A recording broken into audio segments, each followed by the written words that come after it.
semuanya, Assalamualaikum warahmatullahi wabarakatuh. Perkenalkan, nama saya Disuci Amelia. Saya dari Fakultas Ilmu Sosial, jurusan Pendidikan Sejarah dari Universitas Negeri Medan. Di sini saya akan memenuhi tugas mata kuliah saya, yaitu Sejarah Asia Selatan yang diampu oleh Bapak Rico Sidik. Dimana saya akan menjelaskan buku ini, yaitu buku India Bangkit Era Raksasa Baru Asia, Calon Pemain Utama Dunia di Era Globalisasi.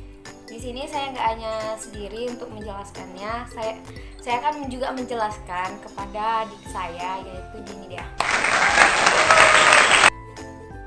Perkenalkan diri. Perkenalkan, nama saya Sarah Lutfia, saya kelas 8 SMP. Mulai kelas sedikit. Saya akan menjelaskan ini kepada dia, yaitu India Bangkitnya Raksasa Baru Asia, Calon Pemain Utama Dunia di Era Globalisasi. Dalam buku ini banyak membahas atau membicarakan hal-hal positif yang dilakukan India, karena dahulu India merupakan negara yang miskin, yang penuh dengan bencana seperti kecelakaan kereta api, banjir, badai, terus kemiskinan yang dimana-mana. Kita tuh banyak melihat atau mendengar, membaca juga dari sosial media seperti kayak TV, Facebook, atau juga majalah seperti koran-koran juga. Namun sekarang dunia memandang India terkagum-kagum. Negara dengan jumlah penduduk kedua terbesar setelah Cina, yaitu sekitar 1,2 miliar jiwa, sekarang disebut dengan negara dengan pertumbuhan ekonomi yang sangat luar biasa. Dalam buku ini juga dijelaskan bahwa India unggul dalam teknologi informasi, layanan jasa, industri film, otomotif, dan farmasi. Sebelumnya aku mau nanya nih sama Sarah, tau nggak ibu kota India itu apa? Ibu kota India itu New Delhi, Kak. Ya, betul sekali, ibu kotanya India itu adalah New Delhi dan kota terbesarnya adalah Mumbai. Dahulunya India memakai bahasa Sanskerta, tetapi sekarang mereka memakai bahasa Hindi dan bahasa Inggris yang merupakan bahasa resminya mereka. Mata uang sebagai alat tukarnya ialah rupiah. Dan dahulu India dan Pakistan itu merupakan satu negara, dan mereka merupakan satu bekas jajahan, yaitu bekas jajahan Inggris.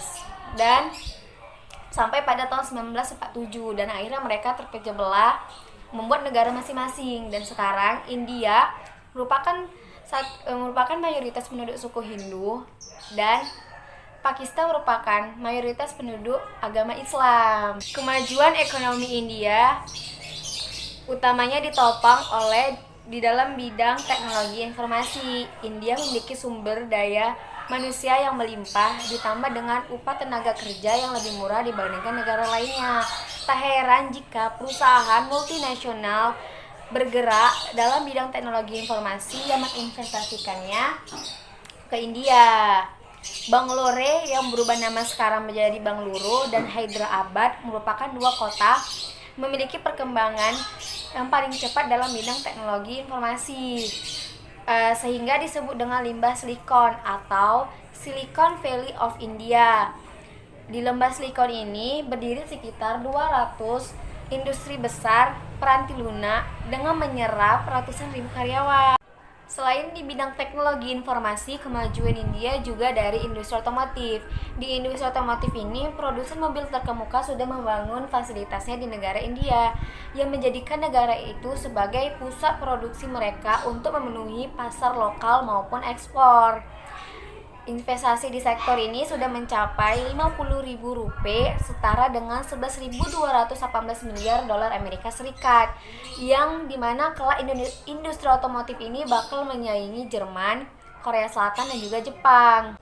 Dengan adanya liberalisasi tahun 1991 melalui Nations Rights dan liberalisasi tahun 2002 ditandai oleh diinginkannya penanaman modal sebesar 100% dan dihapuskannya tarif impor, membuat industri mobil India kian berkembang pesat dan kompetitif.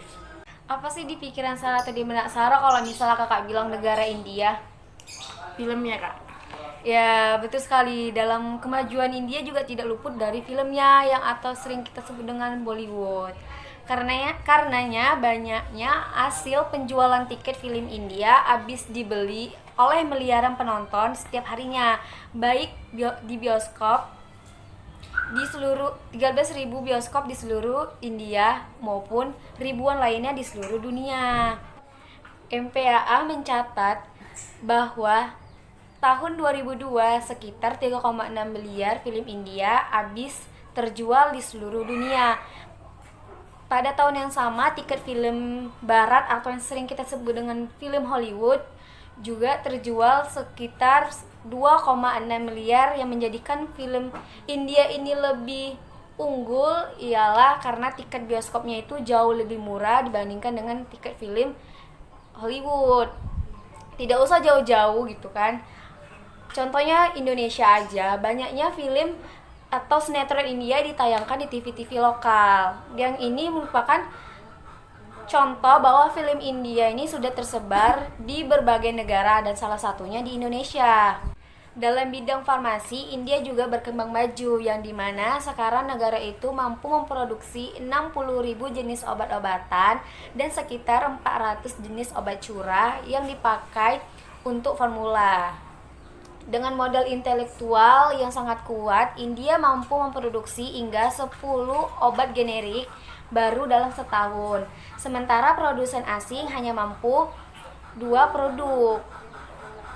Ekspor produksi farmasi India tidak hanya ke negara-negara berkembang saja, tetapi juga seperti Amerika Serikat, Kanada, Jerman, Prancis, dan negara-negara Amerika Latin. Ia membuktikan bahwa pada bidang farmasi India juga berkembang maju. Faktor lainnya juga berperan penting dalam kemajuan India adalah sektor pendidikannya yang mampu menghasilkan lulusan terbaik yang berkualitas dalam bidang teknologi informasi. Beberapa perguruan tinggi di India yang terkenal akan kualitasnya di bidang teknologi adalah India Institute of India, India Institute of Science, All India Institute of Medical Science, dan National Institute of Technology. Tidak hanya sisi positif yang dimuat dalam buku ini, ada juga sisi gelap negatif dari India yang dimuat dalam buku ini. Seperti polusi akibat limbah industri elektronik, kesenjangan sosial, tingkat kekerasan yang masih tinggi, dan masih banyaknya warga miskin di pedesaan. Dan juga diskriminasi terhadap perempuan seperti mengenai mahar pengantin, tingginya tingkat buta huruf, dan rendahnya akses pelayanan kesehatan kepada perempuan, dan juga diskriminasi terhadap bayi perempuan yang baru dilahirkan. Dari sensus pada tahun 2001, bayi perempuan lebih sedikit dibanding dengan laki-laki karena banyaknya kasus pembunuhan bayi tersebut. Faktor yang mempengaruhinya seperti rendahnya status perempuan dan semakin menguatnya tradisi mahar di seluruh tingkatan kasta, serta revolusi hijau dari pinggiran kaum perempuan di bidang pertanian. Baik, terima kasih. Mungkin hanya itu saja yang kakak sampaikan kepada semuanya, kepada Sarah juga, yang kakak juga jelaskan mengenai buku ini. Jika ada kata-kata yang salah atau kata-kata yang kurang mengenakan atau juga ada penjelasan yang kurang paham, saya pribadi meminta maaf pada semuanya. Wassalamualaikum warahmatullahi wabarakatuh. Dadah. Terima kasih juga buat Sarah.